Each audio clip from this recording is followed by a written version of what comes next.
ZB9 news కి స్వాగతం. హైదరాబాద్ లో ఖమ్మం జిల్లా వెలుగుమట్ల భూ బాధితులకు ఇళ్ల పట్టాలు వారి భూములు ఇవ్వాలని కల్వకుంట్ల కవిత దీక్ష 3వ రోజు కొనసాగుతోంది.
జాగృతి కార్యకర్తలు వాడుకున్నారు. జాగృతి కార్యకర్తలు లేకపోతే వాళ్ళ పార్టీ రాదు, గెలవరు.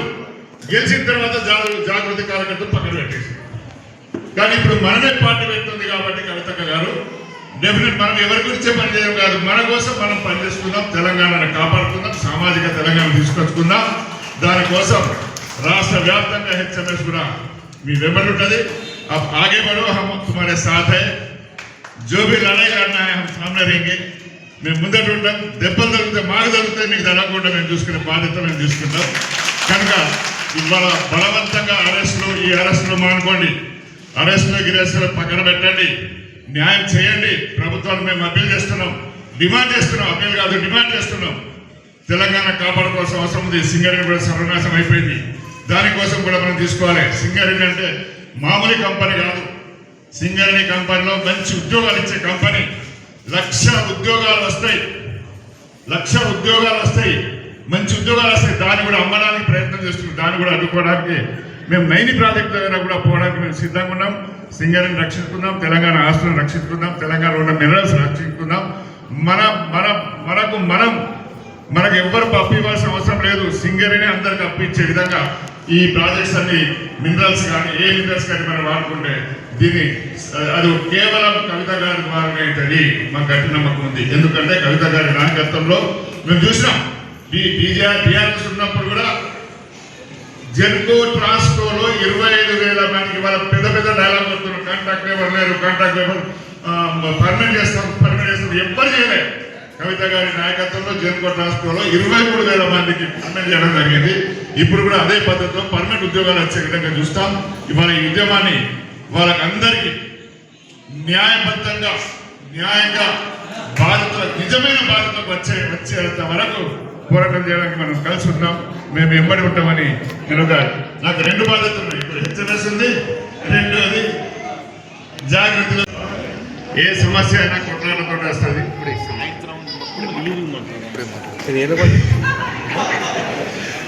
రాష్ట్రంలో ప్రతిపక్షం లేదు,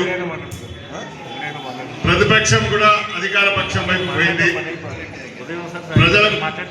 ప్రజల గురించి మాట్లాడే నాదుడు ఒక్కడు కూడా లేడు.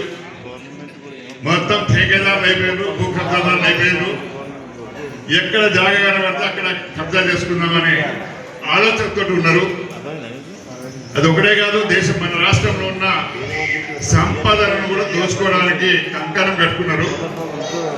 మంత్రుల నుండి మొదలుపెట్టి బుట్టి లీడర్ల దాకా కూడా అదే పడుతుంది. అందులో భాగంగానే నిన్న భూ పోరాటం, వాళ్ళ ప్లాట్ వాళ్ళని కొట్లాట కోసం కవితక్క గారు పోతే, మొన్ననే ప్రపంచ మహిళా కార్మిక దినోత్సవం. తెల్లవారే ఆ రోజు పెద్ద డైలాగులు కొట్టారు అందరూ.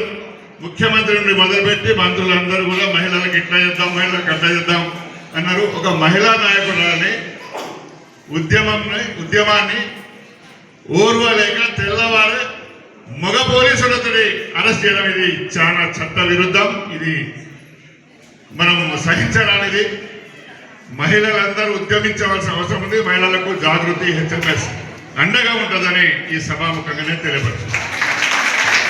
అందరూ అనుకున్నారు, పోస్టర్లు పెట్టుకున్నారు, పోస్టింగ్లు పెట్టుకున్నారు మహిళా దినోత్సవం అని. తెల్లవారి మహిళా నాయకురాలపైన దాడి. ఇది న్యాయం? ఒక్కసారి మీ మహిళలందరూ ఆలోచించండి.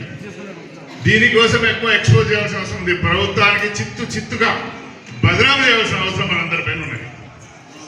ఏదేమైనా ఇప్పుడు కూడా అందులో కుట్ర జరుగుతుంది.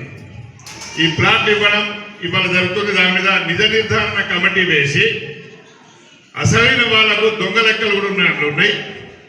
వాళ్ళను కూడా పసిగట్టి అది కేవలం ఆ ప్రభుత్వం చేయదు, ప్రభుత్వంతో సంబంధాలు ఉన్న పొలిటికల్ పార్టీ వాళ్ళు కూడా ఎవరు చేయరు.